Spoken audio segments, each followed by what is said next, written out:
Good morning students, I am Sakshi. चलिए आज की साइंस की क्लास को स्टार्ट करते हैं। आज हम लोग अपना वही पुराना टॉपिक सजीवों की विशेषताएं पढ़ेंगे, जिसमें कि हम लोग सजीवों की विशेषताएं पढ़ रहे थे और उन विशेषताओं में हमने 3 विशेषताएं इनकी पढ़ ली थी। आज हम लोग नेक्स्ट विशेषता इसकी पढ़ेंगे, मतलब कि 4 नंबर है हमारा प्रजनन। प्रजनन, सजीव प्रजनन करते हैं। देखिए कभी ऐसे हेडिंग पड़ी होती है तो कभी इस तरह से हेडिंग पड़ी होती है इसमें, तो इसलिए मैंने आप लोगों की दोनों तरह से हेडिंग डाल दी है। प्रजनन होता क्या है? सजीवों द्वारा अपने समान नया जीव उत्पन्न करने की क्षमता प्रजनन कहलाती है। क्या होता है? सजीवों द्वारा अपने समान नया जीव उत्पन्न करने की क्षमता प्रजनन कहलाती है।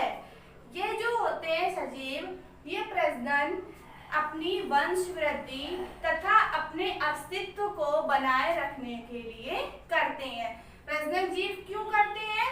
ताकि वो अपने वंश की वृद्धि कर सकें और अपने अस्तित्व को बनाए रख सकें, इसलिए वो क्या करते हैं? प्रजनन करते हैं। जैसे कि वो अपने समान एक नया जीव उत्पन्न करते हैं, जैसे कि हमारी स्त्री हो गई, हिरन हो गया, शेरनी हो गई, गाय हो गई, ये सब क्या करते हैं? अपने समान एक नया जीव उत्पन्न करते हैं। ये एक अपने समान नए जीव को ही जन्म देते हैं। अब हमारा नेक्स्ट पॉइंट इसमें आएगा, कुछ जंतु ऐसे होते हैं जो अंडे देते हैं, और जो अंडे देते हैं उन्हीं से उनके समान बच्चे उत्पन्न होते हैं। जैसे कि हमारे पक्षी, मुर्गी, मगरमच्छ, कछुआ आदि, ये सब क्या है? ये अंडे देते हैं और अंडों से ही इनके बच्चे निकलते हैं। ठीक, अब हमारा इसमें नेक्स्ट पॉइंट आएगा कि जो पौधे होते हैं वो प्रजनन बीजों के द्वारा करते हैं, क्योंकि बीजों से ही एक नया पौधा उत्पन्न होता है। प्रत्येक बीज में एक नन्हा पौधा छिपा रहता है। क्या बताया हमने? पौधे जो होते हैं वो प्रजनन बीजों के द्वारा करते हैं। कैसे करते हैं? जो बीज होते हैं ये मिट्टी में कहीं गिर जाते हैं, जिससे कि एक नया पौधा जन्म ले लेता है। इस तरह से ये क्या करते हैं? अपने वंश को बढ़ाते हैं और प्रजनन करते हैं। अब हमारी इसमें नेक्स्ट हेडिंग आएगी अनुकूलन। 5 नंबर आएगा हमारा अनुकूलन। अनुकूलन होता है, क्या होता है अनुकूलन हमारा? कि जो जीवधारी होते हैं उनके द्वारा, या देखिए इसकी परिभाषा को हम लोग कई तरह से पढ़ते हैं, पर लेकिन मैं आप लोगों को इसकी इजी परिभाषा बताती हूँ। जीवधारियों द्वारा वातावरणीय दशाओं के अनुसार स्वयं को ढालना क्या कहलाता है? अनुकूलन कहलाता है। जीवधारियों द्वारा वातावरण के अनुसार स्वयं को ढालना अनुकूलन कहलाता है। क्या कहलाता है? अनुकूलन। जीवधारियों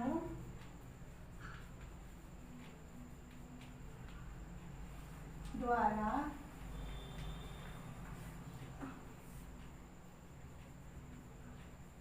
आसपास के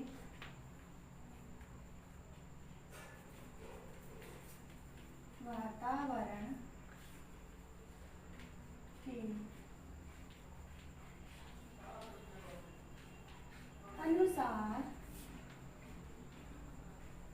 स्वयं को ढालना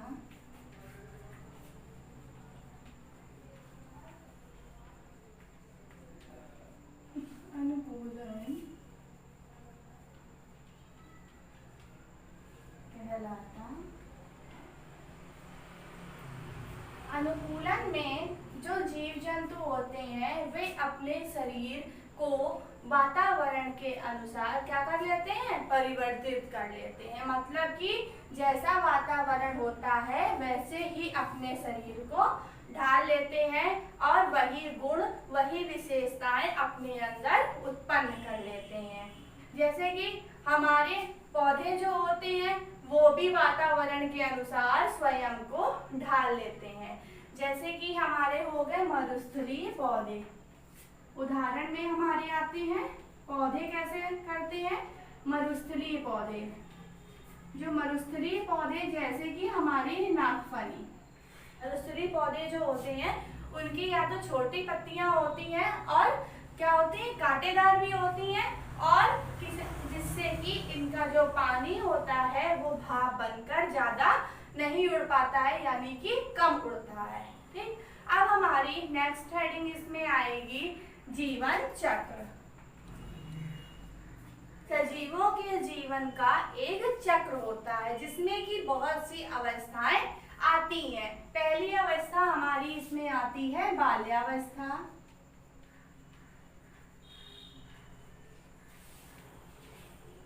दूसरी आती है इसमें किशोरावस्था,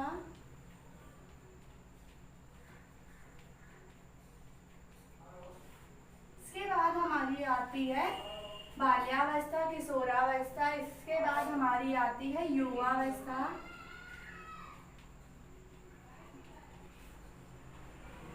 प्रौढ़ावस्था, इसके बाद आती है हमारी वृद्धावस्था, और लास्ट में आती है हमारी मृत्यु। क्या होता है कि जो सजीव होते हैं, प्रत्येक जीव का एक निश्चित समय होता है, यानी कि एक निश्चित क्या होता है, जीवन चक्र होता है। प्रत्येक जीव जब जो संसार में जन्म लेता है उसका क्या होता है, पहले तो संसार में जीव जन्म लेता है, इसके बाद वह वृद्धि करता है, फलता है, फूलता है, इसके बाद कुछ समय जीवित रहने के बाद उसकी क्या हो जाती है, मृत्यु हो जाती है। मृत्यु होने के बाद वह उसका फिर से जन्म होता है। तो इस तरह से ये चक्र जो है ये परमानेंट जो है वो चलता रहता है। तो इस चक्र को ही हम लोग क्या बोलते हैं, जीवन चक्र बोलते हैं। क्या बोलते हैं, जीवन चक्र बोलते हैं। क्या बताया, प्रत्येक जीवधारी जो संसार में जन्म लेता है, वृद्धि करता है, फलता है, फूलता है, और इसके बाद उसकी क्या हो जाती है, मृत्यु हो जाती है। मृत्यु होने के बाद वह फिर से जन्म लेता है। यह चक्र जो है ये परमानेंट चलता रहता है, इसी चक्र को हम लोग जीवन चक्र कहते हैं। हमने जीवन चक्र जान लिया। अब हमारी नेक्स्ट स्टडी इसमें आती है 7 नंबर, नियंत्रण एवं समन्वय।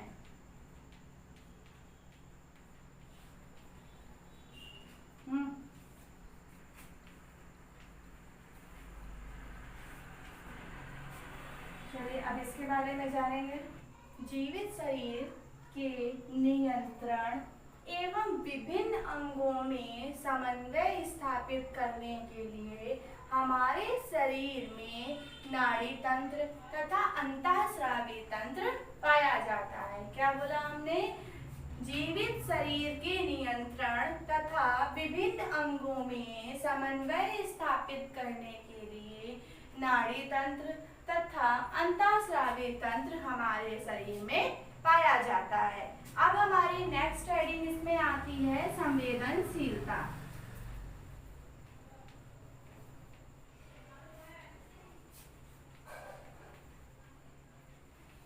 संवेदनशीलता यानी कि सजीव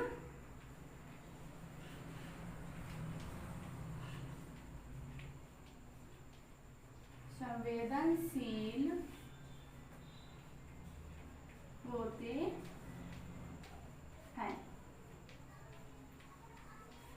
चलिए इसको देखेंगे। संवेदनशीलता, संवेदनशीलता का मतलब क्या है, सजीव जो है वो हमारे संवेदनशील होते हैं। ये स्पर्श, स्वाद, गंध तथा आवाज के प्रति संवेदनशील होते हैं। इनमें क्या होता है कि ज्ञानेंद्रियां पाई जाती है। सजीवों में ज्ञानेंद्रियां पाई जाती है ना। ज्ञानेंद्रियां कितनी होती हैं, 5। कौन कौन सी होती हैं, आँख, नाक, कान,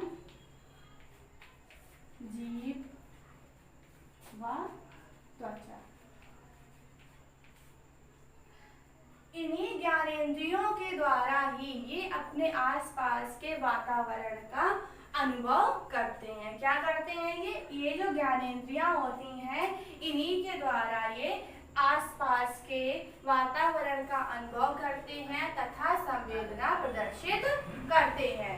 अब जैसे कि जंतु तो हो गए हमारे जीवधारी, तो इसके बाद आते हैं हमारे पौधे। पौधे भी संवेदनशील होते हैं, परंतु इसमें ज्ञानेंद्रियां नहीं पाई जाती हैं। ये सिर्फ स्पर्श के प्रति संवेदनशील होते हैं। किसके प्रति होते हैं? स्पर्श के प्रति संवेदनशील होते हैं। जैसे कि हमारा छुई मुई का पौधा। छुई मुई का पौधा जो होता है, उसको जैसे ही हम लोग टच करते हैं, उसकी जो पत्तियां होती हैं वो बंद हो जाती हैं। तो ये क्या होते हैं? स्पर्श। जैसे टच किया ना हमने उसको, तो क्या किया हमने? स्पर्श किया ना, तो वो क्या है? संवेदनशील होता है। ये जो पौधे होते हैं, ये हमारे वातावरण के प्रति भी संवेदनशील होते हैं। कैसे होते हैं? जैसे कि एक पौधे को अगर हम कुछ दिनों तक पानी और पर्याप्त मात्रा में धूप नहीं मिलती है, तो क्या होता है? मुरझा जाता है। क्या होता है? मुरझा जाता है पौधा, जिससे कि इससे प्रदर्शित होता है कि पौधे भी हमारे संवेदनशील होते हैं। अब हमारी नेक्स्ट हेडिंग इसमें आती है उत्सर्जन। उत्सर्जन। उत्सर्जन सजीव उत्सर्जन करते हैं। क्या करते हैं? शरीर से हानिकारक तथा अपशिष्ट पदार्थों को शरीर बॉडी से बाहर निकालने की प्रक्रिया क्या कहलाती है? उत्सर्जन कहलाती है। हानिकारक अपशिष्ट पदार्थों को शरीर से बाहर करने की या बाहर निकालने की प्रक्रिया उत्सर्जन कहलाती है। जो जीवधारी होते हैं और मनुष्य होते हैं, जो जंतु होते हैं, वो क्या करते हैं? व्यर्थ एवं उत्सर्जित पदार्थों को मल मूत्र तथा पसीने के रूप में बाहर निकालते हैं। कैसे निकालते हैं? मल मूत्र तथा पसीने के रूप में।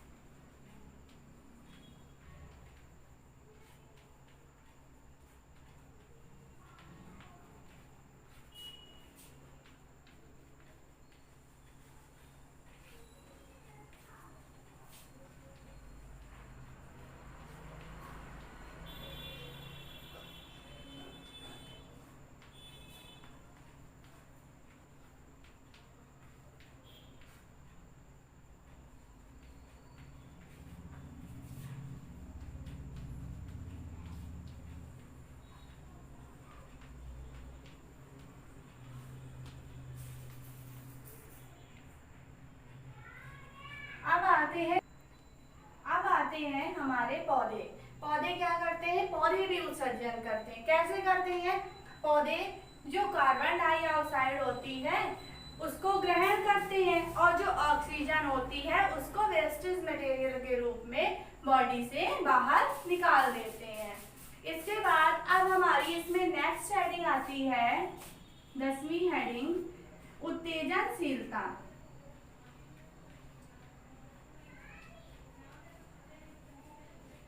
उत्तेजनशीलता यानी कि इसमें हम लोग क्या हेडिंग डालेंगे? हम लोग दो हेडिंग्स डाल रहे हैं ना, इसमें क्या डालेंगे कि सजीवों में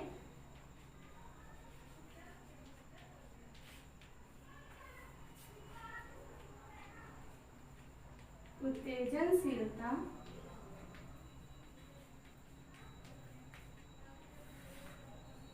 होती है। कैसे होती है? कैसे पता चलता है कि सजीवों में उत्तेजनशीलता होती है?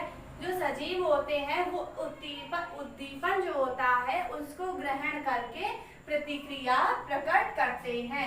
कैसे प्रकट करते हैं? जैसे कि अचानक से हमारा जो हाथ है वो किसी गर्म चीज पर पड़ जाए, यानी गर्म तवे पर पड़ जाए या माचिस जल रही हो उसमें पड़ जाए, तो क्या होता है? हम अपना हाथ तुरंत हटा लेते हैं।